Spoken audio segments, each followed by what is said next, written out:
Hi, I'm Michael Mosley. I attended Asbury Seminary from 1986 to 1989, and then my wife and I had the privilege of serving in Ghana, West Africa from 1999 to 2010.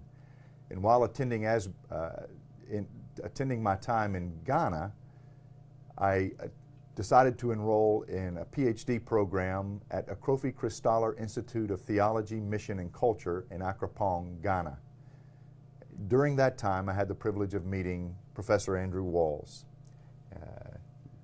Now, I would say not only is he my professor, but a dear friend and a mentor, not only in things spiritual, but also in just general life. And as I've seen other men and women that he has taught, there is a train and a thread of consistency that he's not just a professor, that he is a lover of people. And I'm grateful for him and for his relationship to me, and just wanted to spend a few minutes with you asking a few questions, if I could, Professor Walls. So welcome. Thank you. Thanks for this time. To be here. I think the first question for me is, I've understood a little bit of your history, coming from Scotland, attending Oxford University, and then being called to be a missionary first to Sierra Leone. And as I understand, there was a real watershed moment in your kind of theological worldview that happened in Sierra Leone. And I wonder if you could just share with us about how you described your theological worldview prior to being that missionary, and then what experience, what events culminated that created this sort of shift in your theological worldview. Well, I went, as you say, in 1957 to Sierra Leone, to what was then still is the senior theological education in terms of age in tropical Africa, an institution that had been founded by missions in the early 19th century, and had come through by this time to university status.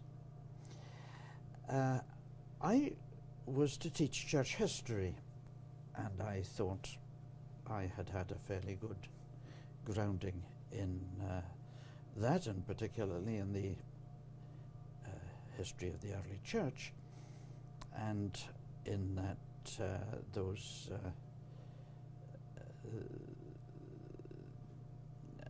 the business of teaching. I soon realized that, yes, students were writing everything down. There was a sort of ritual transfer of knowledge, but it was meaning nothing at all. In those days, we used to talk about the younger churches, and of course I was representing the older churches and all their wisdom and knowledge, which it was my job to pass on. I didn't seem to be making a very good job of it. After a time, it did suddenly dawn on me. Here am I rattling on about the 2nd century. This is a 2nd century church. We are in the 2nd century of Christian experience in this country. Why don't I just be quiet and see what's happening? I had incidentally taken in a good deal of criticism from other expatriates